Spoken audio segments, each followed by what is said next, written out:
100 jours de prière, 100 ans de la division interaméricaine. Bonjour, bonsoir. Nous sommes aujourd'hui lundi 14 février 2022 et le thème de notre méditation est s'attendre à Dieu. Le psaume 27 verset 14 nous dit « Espère en l'Éternel, fortifie-toi et que ton cœur s'affermisse. Espère en l'Éternel. » Personne n'a eu une vie aussi remplie et aussi chargée de responsabilités que celle de Jésus. Cependant, il consacrait beaucoup de temps à la prière. Il était constamment en communion avec Dieu.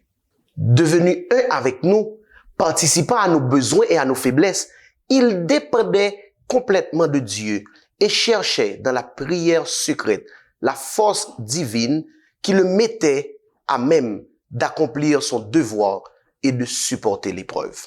Se trouvant dans un monde de péché, Jésus supporta les luttes et les angoisses.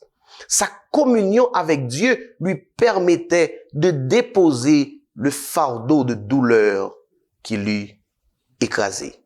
Le cri de l'humanité poussé par le Christ au calvaire émouvait l'infinie pitié du Père. En tant qu'homme, il adressait ses supplications au trône de Dieu. Comme résultat, un courant céleste venait charger son humanité et établir une relation entre humanité et divinité. Grâce à une communion continuelle, il recevait de Dieu une vie qu'il pouvait communiquer au monde. Nous sommes appelés à répéter la même expérience. Venez à l'écart, nous dit-il.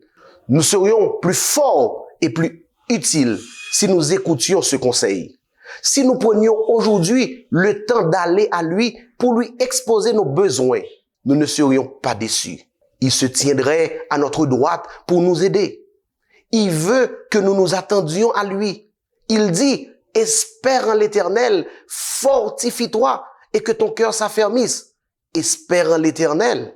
En tout, ceux qui sont à l'école de Dieu doivent se manifester une vie qui ne soit pas en harmonie avec le monde, mais avec ses coutumes et ses pratiques. Chacun doit, dans sa propre expérience, arriver à savoir quelle est la volonté de Dieu. Chacun doit l'entendre parler à son propre cœur, ayant fait taire toutes les autres voix et restant en la présence de Dieu.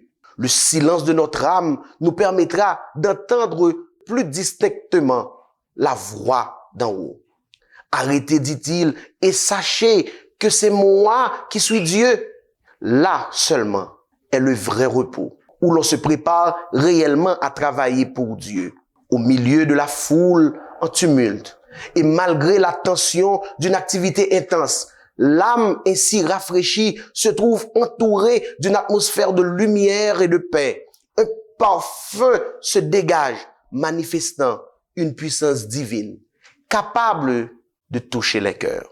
Êtes-vous trop occupé pour avoir une communion constante avec le Seigneur chaque matin? Lorsque vous priez, êtes-vous trop impatient pour attendre la réponse du Seigneur? Écoutez-vous la voix de Dieu qui parle à votre cœur? Dieu veut que nous restions calmes et que nous écoutions, surtout quand la voix est discrète et qu'il y a un vrai repos en lui. Nous allons encore prier aujourd'hui. Nous allons prier pour que nous apprenions à nous attendre à Dieu et à faire preuve de courage. Nous allons prier pour que nous ne laissions pas notre travail et nos responsabilités quotidiennes interférer avec notre communion constante avec Dieu. Nous allons aussi prier pour nos ministères en faveur des personnes handicapées, des personnes à mobilité réduite, afin qu'ils atteignent ceux qui ont besoin de services. Nous allons prier pour les campagnes d'évangélisation au Suriname. Nous allons prier aujourd'hui pour que nos membres touchent les résidents d'au moins 100 nouvelles zones sur le territoire interaméricain avec la dimension sociale de l'évangélisation. Prions le Seigneur. Père des cieux, comme nous le chantons souvent, trop souvent, nous murmurons quand la route est obscure. Il arrive souvent que nos impatiences demandent à notre âme, mais d'où le secours viendra? Mais heureusement, par ta parole sainte, tu réponds à nos plaintes. Seigneur, donne-nous d'avoir la force et le courage d'attendre en silence le secours que tu vas apporter pour notre pays, que tu vas apporter dans le monde, que tu vas apporter sur le territoire de la division interaméricaine, que tu vas apporter dans la vie de chaque de nous qui te prie en ce moment. Seigneur, nous avons besoin de toi. Nous soupirons après le mot de délivrance que tu vas prononcer en notre faveur.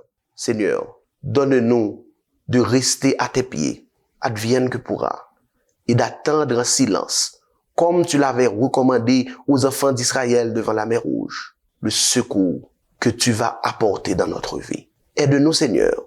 Fortifie-nous, Seigneur. Transforme-nous, Seigneur. Nous t'en prions ici au nom de Jésus. Amen.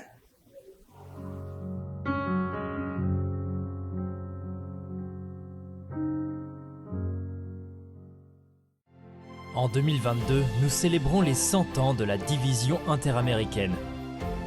Nous voulons fêter ça ensemble avec les programmes spéciaux que nous avons pour vous, en direct des médias sociaux de votre union.